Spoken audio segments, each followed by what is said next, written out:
And welcome back. We're moving into our second conversation for this morning. We're joined by representatives from Pathlight, Belize. We are joined by the Executive Director, Adel Katsim, as well as Director of Teacher Training and STEM Programs, Consuelo Godfrey. Good morning and thank you for joining us. Good morning, everyone. Morning, Brighton. Morning, Marlene. Pathlight Belize. Pathlight Belize has been leading the way in terms of innovation and education in our country. Speak to us about the current services being offered by Pathlight and just the growth and development over the years of establishment. Thank you. Well, Pathlight has been here in Belize for the last 15 years. It grew from a really small program into being what it is right now. And there are two flagship programs that we have. One is teacher training, and the other one has to do with a full wraparound scholarship program for students who aren't able to afford to go to secondary school. So we provide scholarships for the entire 4 years of secondary school, not just tuition, books, and uniforms, the normal things that a scholarship would provide, but we have a completely comprehensive wraparound program that allows the students to do their best. And, you know, it increases the chances of success in completing secondary school. And within that, embedded within that, we have a leadership program. And the Leadership Plus program is one of the programs that we are investing in heavily, because we believe that we need leaders with compassion. We need leaders and students and young people who have critical thinking skills. And so we are investing in that program. A part of that program and the links between both the scholarship, the after school program, and the teacher training is that we have our STEM after school initiatives. And even embedded within that, we have a leadership component. So we use students who have gone through the program and who excel to then come the second time around and help other students. And so we're building leadership all the way around. Nice. Now let's start off with teacher training, because I know since that was one of the most visible activities that you had at one point, and it has been where teachers would flood your registration that it books out early. Let's talk about where you are and what you're offering for training for teachers now. Thank you, Marlene and Brighton, for having us here this morning. Yes, so Pathlight's teacher training program has been in existence since its inception back in 2010, when we started the branch of the teacher training conference. That was how we started, with 50 teachers in Jaguar Creek, a small group of teachers being trained every summer in some, professional development or pedagogical area, content. It has grown over the years. We used to, before the pandemic, have face-to-face trainings. You travel the country, we'd bring in trainers from the US, use local experts as well to be able to train teachers in various content areas. When the pandemic hit, we went full virtual completely. We had 57 sessions that year. We had 25 trainers that were both local and international, and teachers. We had about 500 teachers show up for that training online. So that was everyone logging in and engaging online and so forth. We've continued our virtual conference, so this year is no different. This year though, our focus is going to change quite a bit.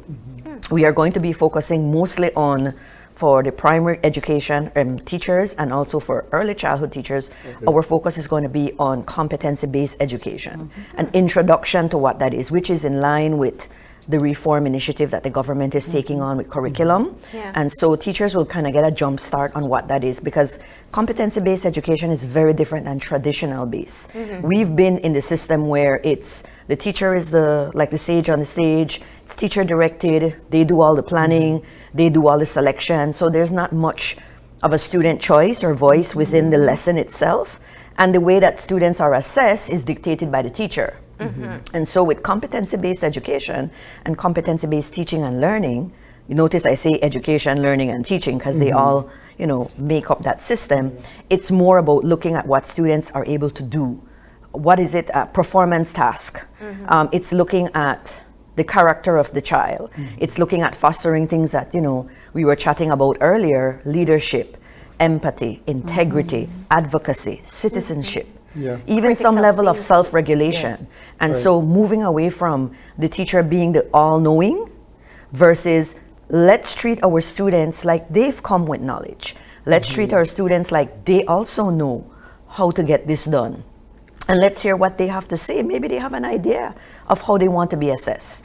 And so these are some of the things that we're going to focus for high school. I'm very excited about that level because it's a passion for me, project and problem-based learning, which is a methodology to build competencies, the very thing that Ms. Adeli spoke about, which is the leadership and the empathy.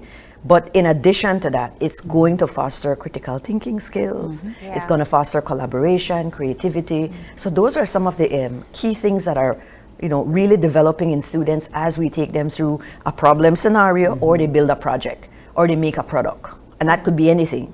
You could just think the sky is the limit.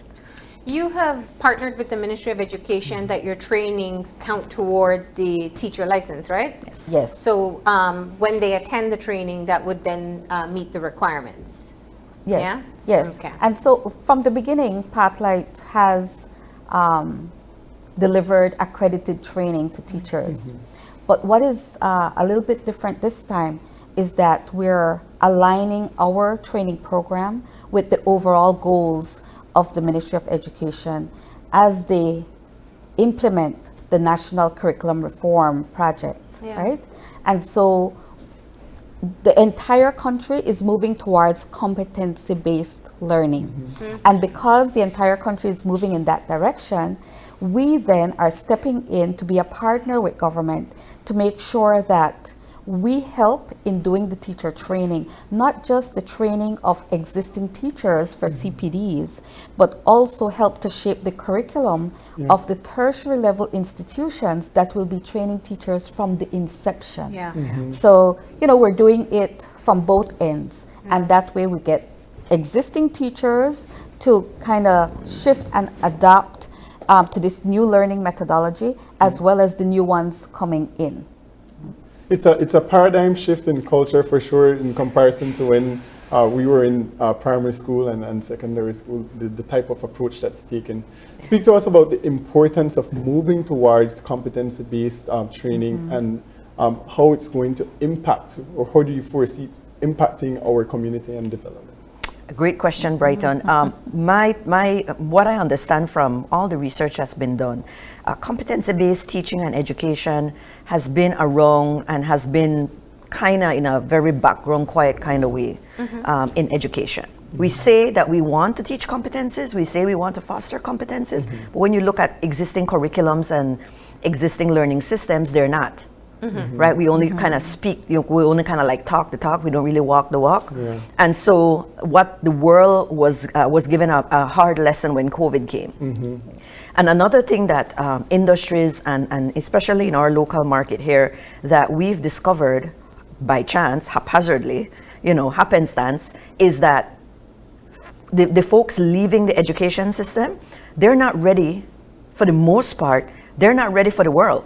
They get out there and you could have a 4.0 GPA and you get into a setting where there are many different personalities, there are many different decisions that have to be made. You are either coached or mentored by a supervisor or manager, and they find it very difficult to be productive, to be successful. Book smart, they say book smart, street smart aren't the same thing.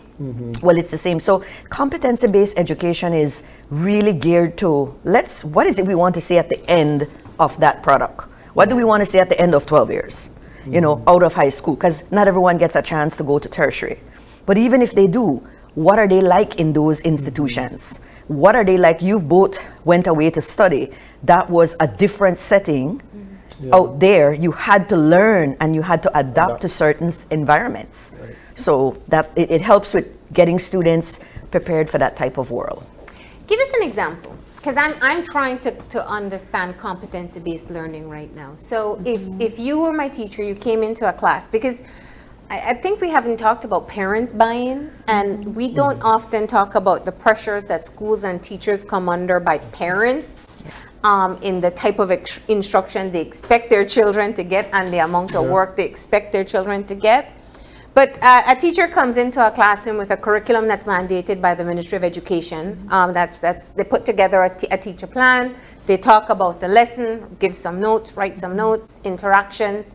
That's what today's system is. Right. When we talk about competency-based, what would then be the approach when you come into the classroom? Well, it all depends on the definition within the country, because everyone approaches the word Okay. competency in a different way. Okay. Competency is really a combination of skills, behavior, and attitude.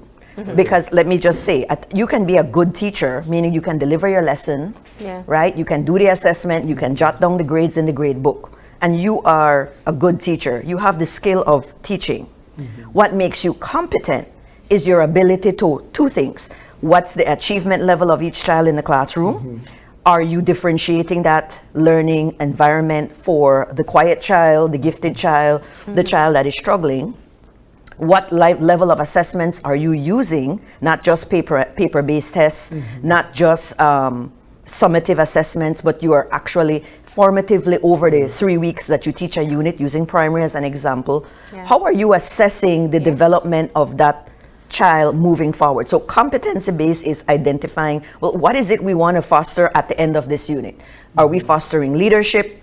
Are we fostering respect for the human person? Are we fostering spirituality? So it's an intentional decision to then say these activities will engage students in the content, yes, in the skill development, yes, but because the way the activity is designed, it's also going to foster their ability to show leadership, Yeah. their ability to demonstrate a competency in working together and listening to someone else's opinion or perspective. I could Tell just us about- imagine the confidence that children would be able to develop in a Yes. process like this, coming into a classroom feeling like I bring something. Yes. in. Right, right. It's very inclusive. I Yeah. think that's one of the things that attracts me the most to the entire process, because you can have the same content.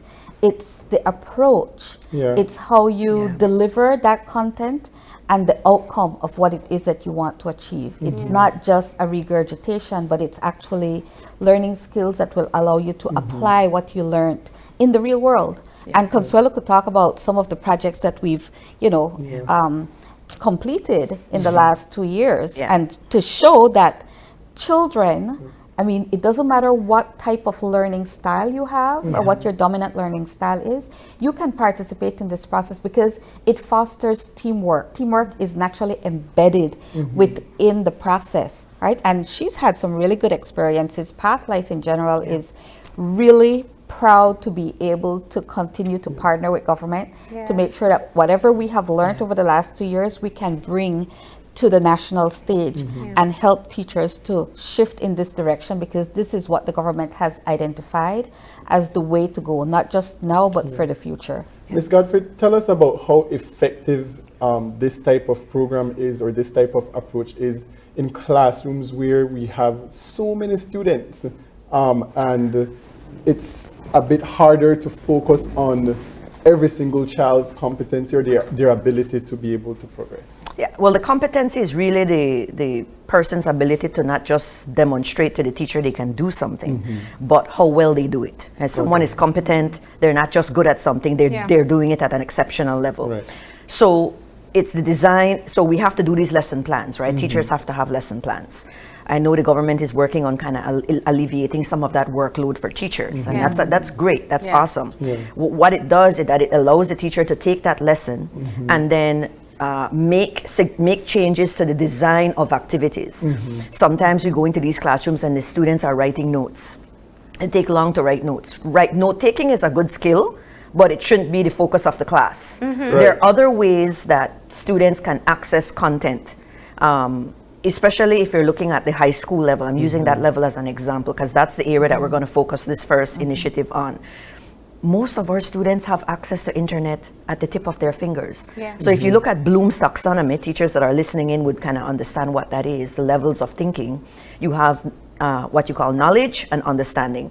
Teachers focus a lot of their teaching on those first two levels, providing content, providing some level of understanding to students. But if we get some of that and kind of outsource that to already what students are accessing on Google, what they're accessing on the internet, we teach them how to access that in a respectful, safe way, then teachers can then focus on skills like analyzing, evaluating, synthesizing, and creating. So their lesson activities can be focused on those levels of thinking. Their assessment strategies can be focused on those levels of thinking, and not so much as multiple choice, true and false, fill in the blanks, turn to page 55, let's discuss this chapter for 10 minutes, you get a quiz at the end of the week. And we're not saying that that has to go away. What we're saying is you can design a problem, you can design a lesson so that the students are not just learning content and skills, but they're solving a problem. And it can be a current problem. We have tons of problems in Belize. Students want to build things with their hands, and we have lots of innovative thinkers. And this is I'm amazed when I see the amount of young people who are jumping headfirst into entrepreneurship, and it's a clear indicator where they are coming up with ideas and shifting them towards a Belizean reality, but then also having the confidence and the courage to pursue. So we run out of time so quickly with these conversations, but I do want to talk about the new development. You guys are expanding. Yes, absolutely. Tell we're us about expanding that. in different ways. Okay. So we're expanding in what we're delivering. So for example, the STEM initiatives is a part of the expansion, but we're also expanding our reach geographically. So we have 2 existing resource centers right now, and these resource centers are teacher and student resource centers. The focus of the resource centers is mostly on the students who are our scholarship beneficiaries, who are, we call them Pathlight students. And so we have a resource center in Belize City, and we have one in Belmopan. But we're expanding now to Orange Walk, and so we will have a new resource center in Orange Walk. We're going to start with our first cohort of students, 20 students in Orange Walk, that will have the full wraparound scholarships. We will have the official launch of the resource center on July 20th in the morning. And we're honored that our special envoy for women and children will be the keynote speaker at the launch, because she's a seasoned educator, and loves and believes in the children and the support and an for advocate those of who inclusive education. Exactly, absolutely. And so we will be doing that. We will have by September over 200 students who will be active scholarship recipients for Pathlight scholarships. Your scholarship period is over now? You've already made your selections? Yes. Okay. We're in the process of finalizing our selections. We will have approximately 65 new scholarship students that will come on this year. From across the country?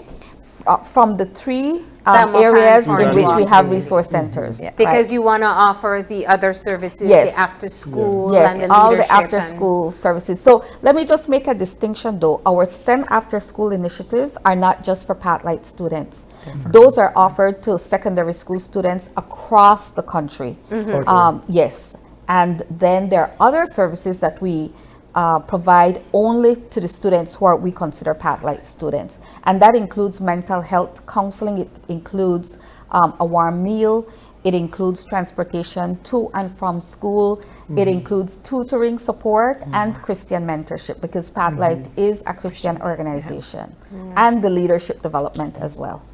So as you can see, it's a full wraparound. Full wraparound. Arts and your sports. staff is what, 300? That's how you get this done? Because that's a lot. This is Belize. Yes. We've gone from 14 to 21 in a very short time, in the last month or so, just because we're expanding and we want to make sure that we have the human resource capacity to deliver on our promise. All right. So let's close off with applications for the Teachers Conference and, of course, for the STEM program for students. Right. Thank you, Marlene. So for our Teacher Training Conference, we start on July 4th. Okay. We already have almost 90% of the spaces already booked. So we do have a few spaces left for high school, a few for primary, and a few for early childhood. It's on our Pathlight T2T Facebook page. But most teachers know how to contact us here at Pathlight Belize, so they know that our conference is coming up. The deadline for payment is June 30th.